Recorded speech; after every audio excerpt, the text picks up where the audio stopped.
Buenas noches, buenas noches. Esta es la última clase de panorama del Nuevo Testamento, aquí con estos maravillosos estudiantes.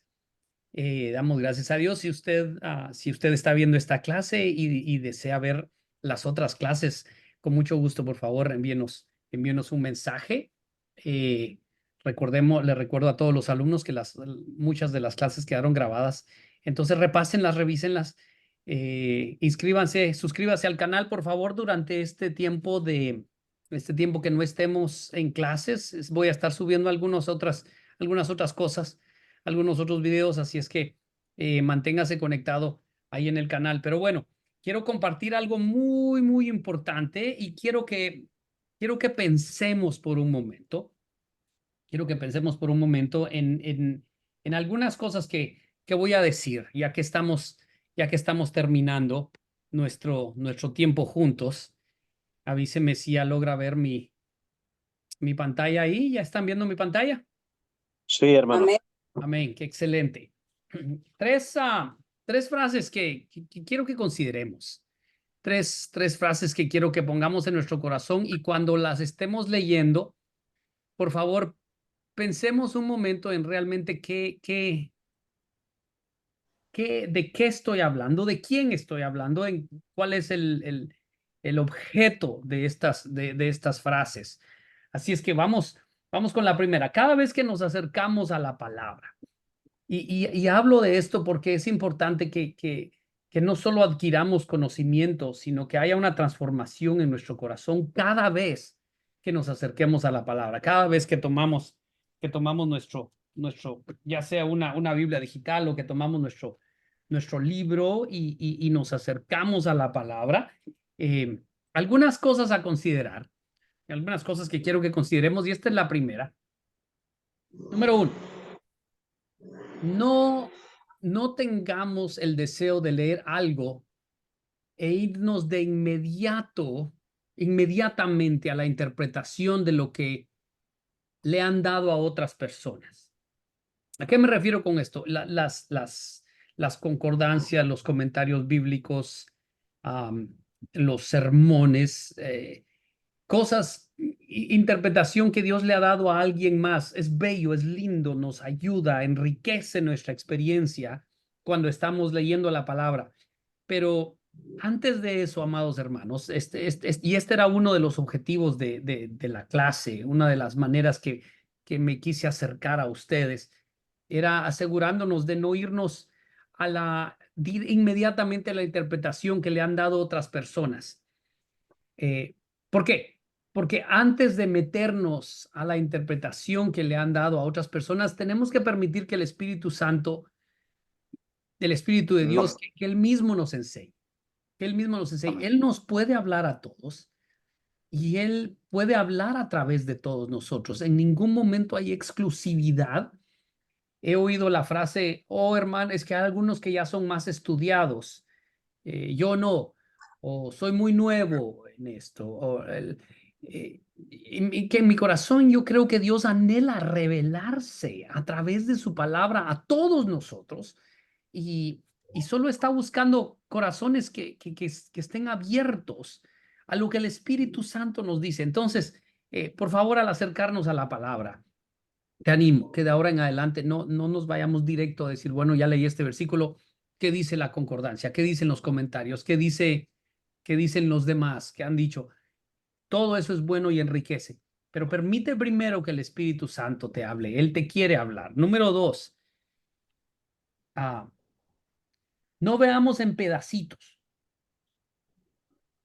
Fíjese, voy a cambiar mi tono en este momento.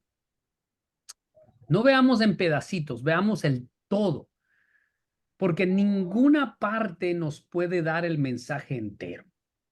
No puedo tomar este pedacito y decir, bueno, esto me dice tanto, me gusta, me voy a quedar aquí, yo aprendí algo y me voy a quedar aquí y aferrarnos solo a esa revelación que hubo en un pedacito nada más. Ninguna parte nos puede dar el mensaje entero. Gracias a Dios por cada sermón que cada pastor trae cada semana, cada enseñanza, aplicación, cada momento devocional en el que tú te sientas y escuchas la palabra. Eso es lindo, maravilloso, pero no veamos solo en pedacitos. No veamos el todo, veamos el todo. Y quiero que escuche bien y piense a qué me estoy refiriendo. Voy a leer eso otra vez. No veamos en pedacitos, veamos el todo, porque ninguna parte nos puede dar el mensaje entero. Continúo. Al acercarnos a la palabra, es un todo que no debe tocarse, agregarle o quitarle, ya que vamos a arruinar su absoluta perfección. Fíjese, lo voy a decir una vez más, es un todo que no debe tocarse, no debe agregarle ni quitarle, ya que arruinará su absoluta perfección. Lindo esto. Es para pensar, para meditar. Y lo último, ¿me estaba refiriendo a la Biblia o me estaba refiriendo a Cristo? Lea esas tres frases una vez más, le voy a dar un minuto. Y piense si me refería a la Biblia o a Cristo. Fíjese que usé la palabra, usé palabra. Léalo por un momento y piense. Creo que se refiere a Cristo, hermano, porque es la palabra del Antiguo Testamento y se hizo hombre. Eso es mi forma de ver. Mm, Amén. Yo opino lo mismo que, bueno, cuando hablamos de la palabra en sí, la palabra es Cristo también, entonces nos referimos a las dos cosas, pero sí, bien mm, interesante realmente. No tener mm, una concepción de Cristo solo por lo que nos han dicho, sino que nosotros tener la revelación de su persona y no verlo por pedacitos, sino ver su carácter en las diferentes partes de la Biblia, tanto en el Antiguo como en el Nuevo lo podemos encontrar y no quitarle ni agregarle algo a la esencia de Cristo, ¿verdad? Como mm, dice el tercer apartado. mm. Muy, muy excelente. Los demás también meditemos en esto.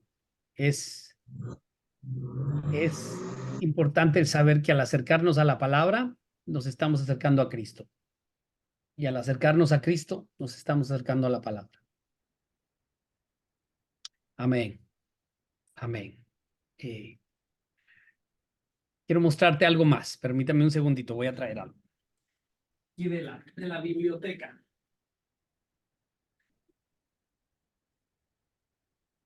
Cuando, cuando, cuando nos acercamos a la palabra, cuando empezamos ya no solo a oír enseñanza, sino empezamos a- a capturar esas cosas lindas, cuando ya empezamos a decir, oh, esto está precioso, ya no me siento nada más alguien que está aprendiendo, sino, perdón, alguien que está oyendo, sino me siento como alguien que está aprendiendo, ya hay algo más en mi corazón, ya hay un hambre distinta, cositas como esa, cositas como esa.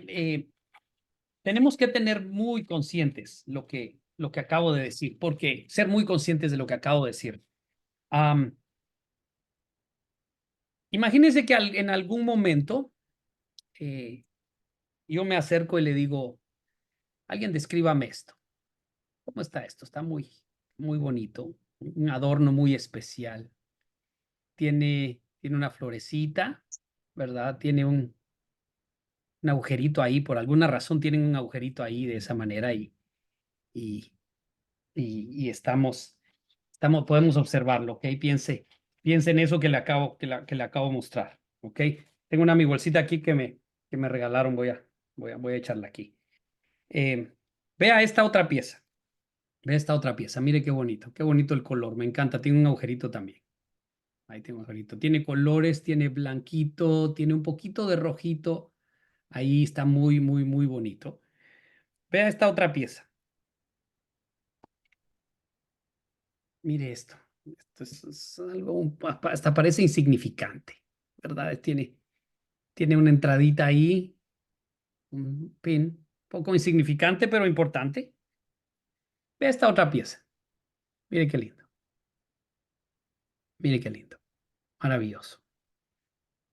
Y vemos pedacitos así. Y decimos, qué lindo está eso, qué bonito está eso. Y eso a veces ocurre cuando nos acercamos a la palabra. Llegamos el domingo a la iglesia y nuestro pastor, nuestro maestro, ha preparado algo tan lindo y viene y dice, miren, les voy a hablar de Elías.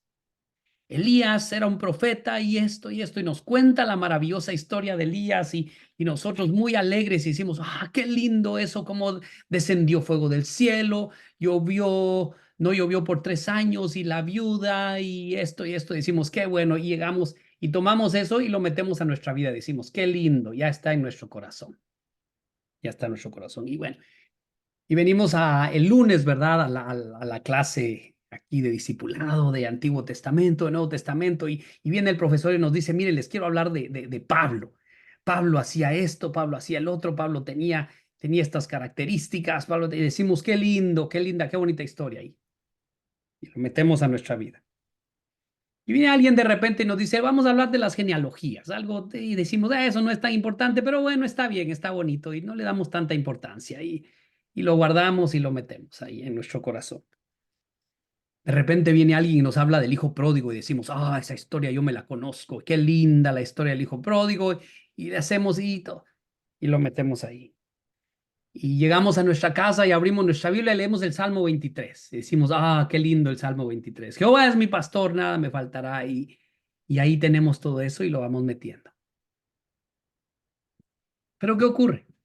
Nuestra vida se empieza a llenar de partes de la Biblia, de momentos en la Biblia, de situaciones en la Biblia y aprendemos una cosa, aprendemos otra y empezamos a conocer partes de la Biblia y hasta las reconocemos cuando las vemos. Decimos, yo reconozco eso, ya me sé esa historia.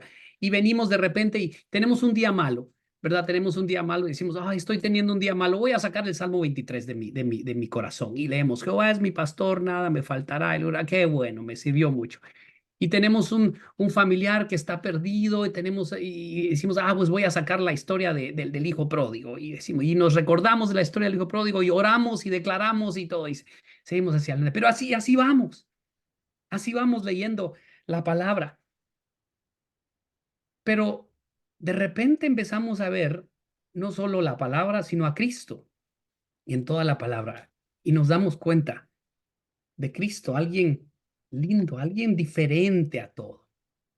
Alguien diferente y empezamos a que Cristo le empiece a dar vida a esa palabra, le empieza a dar vida, y dejamos de reconocer la Biblia como solo puras partecitas y de repente ese hilo perfecto desde Génesis hasta Apocalipsis ya se convierte no solo en puras piezas, sino en algo maravilloso, lindo y perfecto, que tiene que ser unido por el hilo correcto.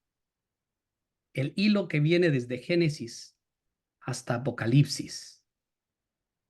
El hilo perfecto, el que une todas las historias, el que une todas las perlas, el que une todos los detalles lindos de la Biblia, Jesucristo. Y entonces, si a Él lo guardamos en nuestro corazón, cada vez que necesitemos, no voy a sacar solo el Salmo 23, no solo voy a sacar una historia, sino voy a sacar a Cristo y toda la palabra se hace vida y se hace realidad. Amén y amén. Amén, amén, Amén. amén. Ya nos predicaste, pastor.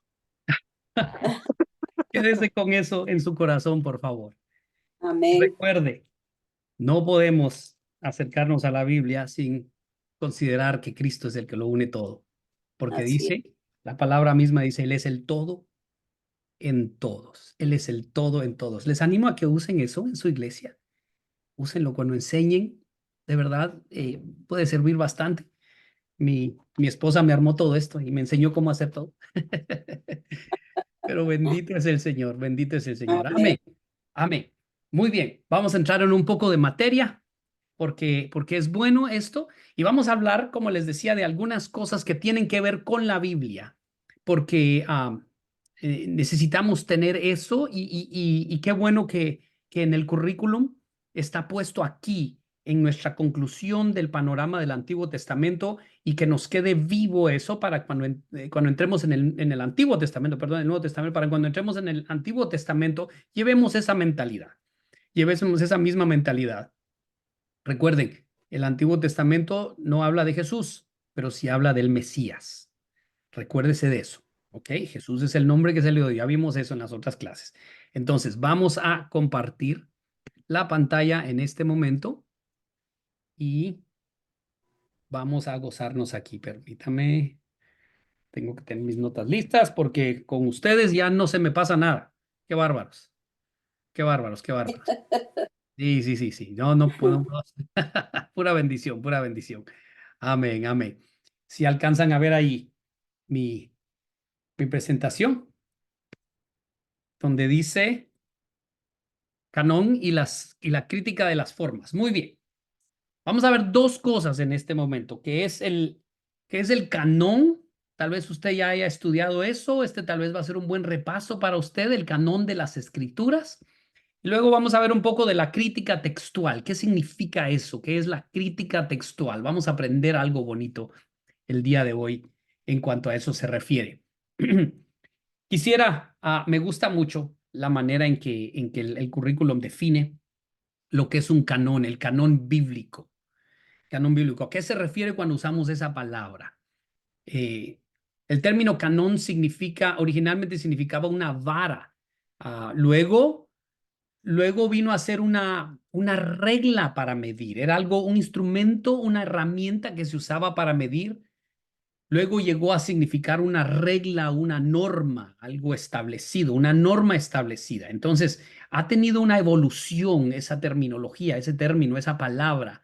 La palabra canón ha tenido una evolución muy bonita. Ahora, cuando hablamos del canón del Nuevo Testamento, imagínense, pensemos en todas esas definiciones, no solo una vara, no una regla, no solo una regla para medir, no solo una norma establecida. Cuando pensamos en esos términos y le agregamos el canón del Nuevo Testamento, el canón del Nuevo Testamento, ¿en qué pensamos?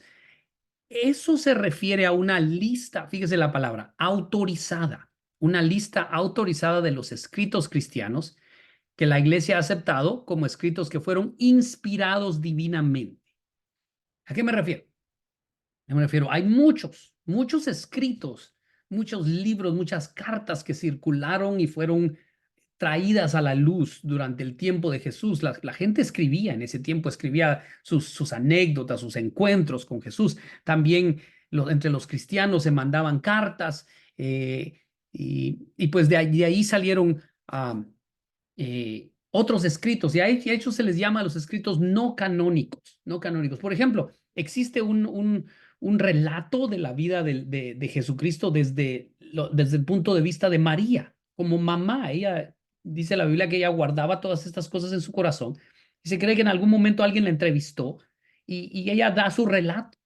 También Pedro escribió un evangelio, el evangelio según Pedro, pero no es un libro canónico. Hay otra palabra que se usa, los libros apócrifos, pero en este momento les vamos a llamar los no canónicos, no canónicos. Entonces, quiero hablar un poco acerca del canon bíblico. No me voy a meter a los libros apócrifos, no me voy a meter a esas otras cosas. Este día no tenemos tiempo, pero sí quiero que veamos esto. El primer paso de la formación del canón, cuando digo canón me refiero al Nuevo Testamento, tuvo que ser la colección de libros que habían sido escritos. Tal vez la primera colección, se ha creído que la primera colección que hubo fueron todas las epístolas de Pablo. Hay un profesor muy famoso, Godspeed se llama. Él opina que la aparición de Hechos, del libro de los Hechos, causó que algún admirador de Pablo se diera o se iniciara el proyecto de reunir todas las cartas. Entonces, por eso el libro de los Hechos es tan importante. Lucas escribió el libro de los Hechos y alguien se ha creído que alguien dijo, wow, este libro nos habla de un hombre que se llamaba Pablo y Pedro y todos ellos. ¿Qué hicieron estos? Y empezó a buscar qué cosas había escrito Pablo y así es como hizo la primera colección. Los de Colosa tenían una carta, los de Éfeso tenían otra, y empezaron así a juntar todo eso. Se cree que ese fue el primer canon, la primera colección de libros que se consiguió. Ahora, hay algunas medidas. Miren, voy a pasar algunos aquí. Voy a adelantarme algunos. Aquí quiero que vea esto. Hay algunas medidas de la ay, santo Dios, esa palabra está fuerte, canonicidad. Antes de eso, quiero que veamos esto. Hubo un edicto. Este es algo histórico. No me voy a meter mucho en eso, pero en el año 303 hubo un edicto. Un hombre que mandó a quemar todos los escritos sagrados. Y decían, ¿por qué van a arriesgar su vida por esto? Y ahí los cristianos tuvieron que decidir si era prudente ser mártires. Fue algo muy interesante. Si en algún momento puede leer un poco de la historia del edicto de Diocleciano. Es más que todo para información. Pero esta persecución Dios la usó para acelerar la formación de un canon. Se cree que eso fue lo que inició la idea de decir, bueno, tenemos que juntar lo que de verdad fue inspirado por el Espíritu Santo, lo que de verdad vale la pena, juntarlo y Dios nos va a llevar, Dios nos va a indicar cuáles son esos. Ahora, ¿cuáles son las medidas? ¿Cuáles son las medidas? Hay algunos factores que se usaron para decir qué libros iban a estar en el Nuevo Testamento. Y estas son las medidas que se usaron. Número 1, la apostolicidad. Se preguntaban a ellos, ¿quién escribió este libro? ¿Era uno de los apóstoles, sí o no? ¿O era alguien que tenía influencia directa de uno de los apóstoles? Esa era una de las cosas que usaban para decir, ¿valdrá la pena o no incluir este en el canon del Nuevo Testamento? Número 2, ¿cuál era el contenido? ¿Era de carácter espiritual o era de carácter histórico? ¿Nos está contando solo una historia? ¿Nos está dando buenos consejos o es algo espiritual?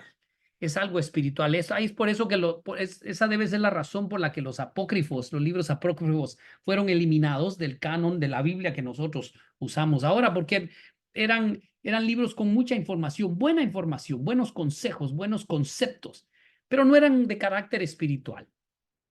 La otra característica que ellos buscaban era la universalidad. ¿Fue recibido universalmente por la iglesia o solo era para algún grupo? ¿Se había aceptado? ¿Era algo que podía usarse en todas partes? La inspiración también, definitivamente. Definitivamente. La última prueba fue la inspiración. Los libros que están ahorita, los que tenemos ahora en el canon del Nuevo Testamento, realmente dieron evidencia de haber sido inspirados divinamente.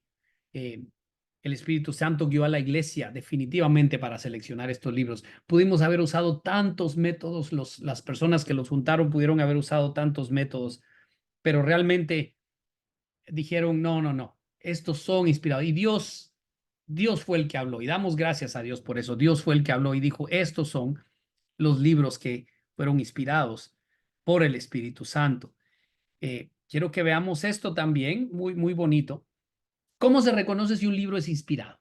¿Cómo se reconoce? Muchos han preguntado eso. Bueno, ¿cómo sé que esto fue inspirado? O alguien de afuera, alguien que no es cristiano puede venir y decirte, oye, ¿cómo sé que este libro sí fue inspirado? La Biblia dice en Timoteo, toda la escritura es inspirada por Dios, pero mire, quiero que vea estas cuatro cosas que nos ayudan. Número 1, era la autoridad declarada. ¿Se acuerda que hablamos si fue escrito o no por un apóstol? Algunos fueron escritos por ejemplo, Judas, ¿verdad? El libro de Judas. Pero tenemos y el libro de Hebreos, que no estamos seguros aún si fue Pablo o no el que lo escribió, o si fue Pablo el que escribió parte de ese libro. Pero tenía que ser algo que afirmaba su inspiración y autoridad. Número 2, el contenido intrínseco, santo Dios, intrínseco. Cuando se leía un libro, uno de los libros que estaban considerando, buscaban, ¿está centrado en la persona y la obra de Cristo o está centrado en la persona que lo escribió? ¿Está centrado en la obra que hizo alguien más o en la obra que vino a hacer Cristo? Y eso es maravilloso. Podemos leer cada libro del Nuevo Testamento y nos damos cuenta que el centro de cada libro es Cristo y continúa siendo Cristo. Incluso Apocalipsis, ya ven que hemos estado aprendiendo cómo Cristo es el centro. es la revelación de Jesucristo, no la revelación de Juan, ni la revelación de los últimos tiempos. La Biblia misma lo dice. Este es libro de la revelación de Jesucristo. Entonces, esa era otra cosa que nos ayuda a reconocer si un libro es inspirado o no. Continuamos. ¿Qué efectos morales tiene ese libro? Cuando una persona lee ese libro, ¿qué efectos tiene en la persona? ¿Salva? ¿Es un libro que nos lleva hacia la salvación? ¿Es un libro que nos anima a buscar la salvación, a entender la salvación, a anhelar la salvación y a aceptar la salvación? ¿O solo es un libro que decimos, wow, qué bonita información hay ahí? Muy buenas cosas, muy buena palabra y ahí se queda. Si no nos lleva, si el efecto no es la salvación, definitivamente no inspirado. Número 2, edifica. ¿Edifica o no? Santo Dios, ya me fui bastante aquí. ¿Edifica o no es el libro? ¿Es un libro que solo informa o era un libro que edifica? Era un libro que edifica. Y eso es importante, era muy importante considerar eso porque hay demasiada información. Pero la edificación solo la trae aquello que ha sido inspirado por el Espíritu Santo. También el testimonio histórico de la iglesia. Eso era algo muy importante cuando estaban considerando. La iglesia primitiva decía, esto sí, se parece a lo que Jesús nos decía. O decían, sí, está muy bonito, pero no está tan conectado como lo que Jesús nos enseñaba.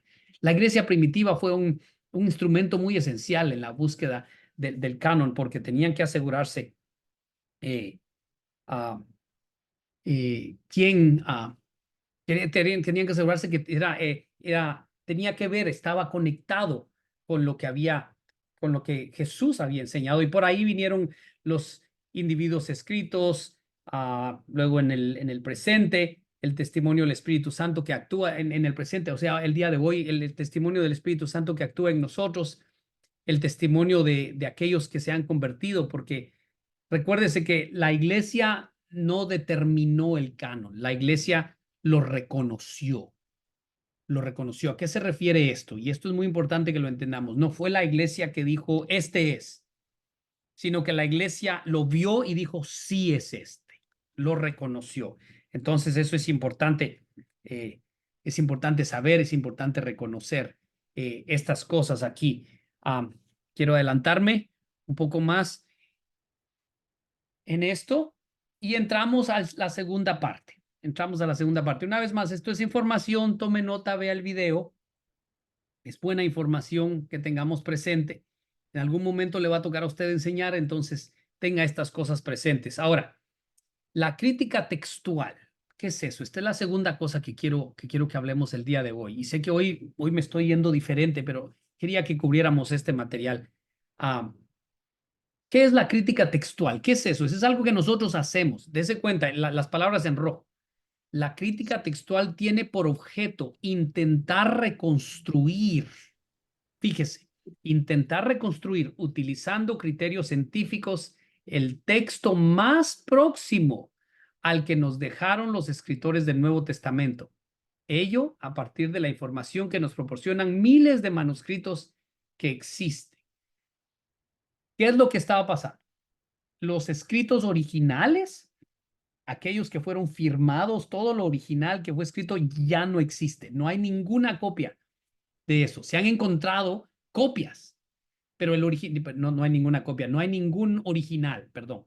Se han encontrado copias, manuscritos, hechos, gente que se ponía a copiarlos, pero los originales ya no existen. Entonces, la crítica textual es muy, muy, muy importante. Fíjese, voy a explicar esto un poco más.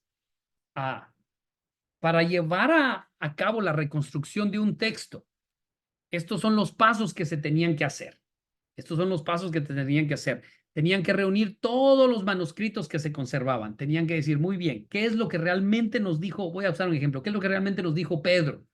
Bueno, juntemos todo lo que tenemos, todas las copias, todos los manuscritos, juntémoslos todos. Y luego hay que intentar reconocer cuáles son los más antiguos, porque entre más antiguos eran más originales. Luego se comparaban uno entre sí, a ver dónde habían errores, alteraciones, intentando buscar cuáles eran las alteraciones que les habían cambiado.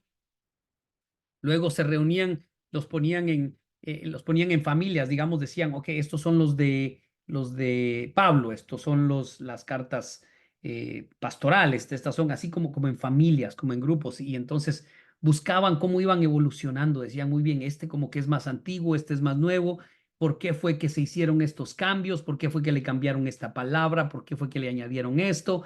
Todas esas cosas iban buscando.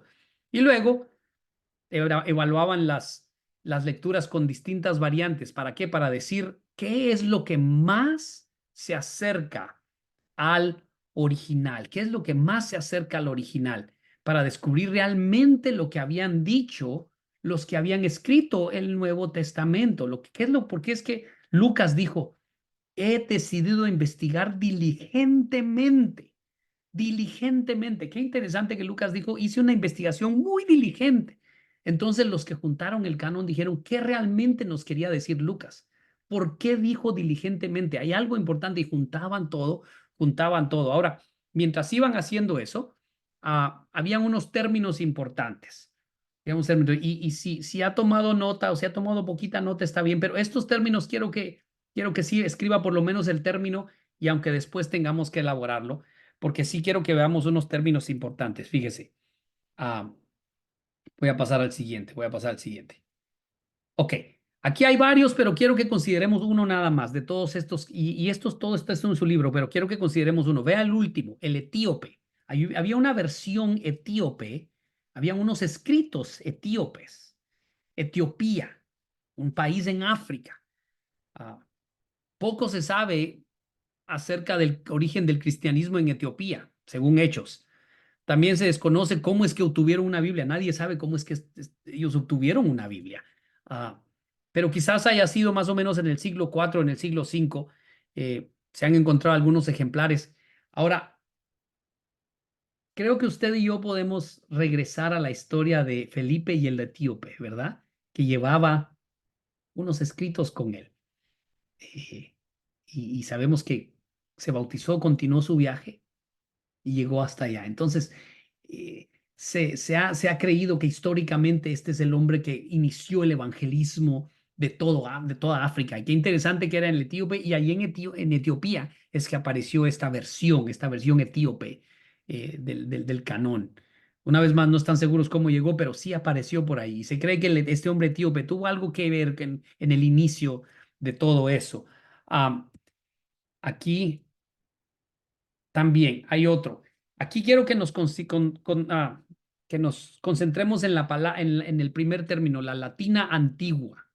¿Qué es latina antigua? Nosotros se nos conoce como Latinoamérica, se nos dicen que somos los latinos, ¿verdad? Pero sabemos de dónde viene el origen del lenguaje latín. Eh, Esta fue una traducción en latín a la segunda mitad, más o menos en el siglo II, muy antigua, muy antigua, por eso se llama la latina antigua. Este texto, el texto de esta versión fue objeto de muchas modificaciones en las diferentes regiones donde se utilizó, hasta que un hombre que se llamaba Jerónimo salió con algo que se llamaba la Vulgata. Apunte eso, la Vulgata, que era la Vulgata, la cual es la versión oficial de de la Iglesia Católica, la Vulgata. ¿De dónde viene eso? Ok, déjeme le explico. Habían clases sociales en ese tiempo. Estaban los de la realeza, estaban los de la clase alta, y así poco a poco, hasta que llegaba a una clase social que se llamaba el vulgo. Vulgo, le decían los vulgares. Ahorita nosotros, al usar la palabra vulgar, es casi un insulto. Decimos, oh, esa persona es muy vulgar, porque es muy simple, usamos esa palabra. En los tiempos antiguos, el vulgo era la gente vulgar, significaba a los del pueblo, los de la clase baja, los de la clase que trabajaban, la gente de todos los días, los que no tenían sangre real, los que no tenían un puesto. Entonces, se hizo esta versión porque esta gente hablaba un latín no tan elevado, un latín más sencillo, un latín del pueblo, no como el latín que hablaban los estudiados. Los estudiados hablaban un latín muy elevado, palabras grandes, casi no comprendidas, pero entre los vulgos, entre la gente vulgar, la gente del pueblo, no era ningún insulto, simplemente era la gente del pueblo, hablaban el latín vulgo. Entonces viene Jerónimo y dice, vamos a traducirlo para que la gente pueda leerlo, porque la gente del vulgo no entendía lo que estaban leyendo. Entonces viene Jerónimo y escribe la versión Vulgata, que es la versión escrita para el vulgo, para el pueblo, entendible, algo sencillo, algo más fácil de asimilar. Entonces, por eso es bueno reconocer eso cuando oiga acerca de la Vulgata, cuando oiga acerca de la Vulgata. Hay otro término que quiero que tengamos en mente también. Aquí hay otros, muchos otros, pero quiero que se concentre en el penúltimo, santo Dios, paráfrasis. ¿Qué es paráfrasis? ¿Qué es eso? Cuando parafraseamos, no sé si alguna vez ha oído eso, cuando estamos parafraseando. Le voy a dar un ejemplo. Ah, todo lo puedo en Cristo que me fortalece. Así dice la versión Reina Valera 1960 en Filipenses capítulo 4, versículo 13. Voy a parafrasearla. Voy a parafrasearla. Escuche cómo lo digo. Todas las cosas que yo tenga que hacer. Tal vez no tengo la fuerza humana, pero Cristo me fortalece y de esa manera yo logro completar aquellas cosas que son necesarias, que son importantes, que son bajo su voluntad. Eso es parafrasear Filipenses 4:13.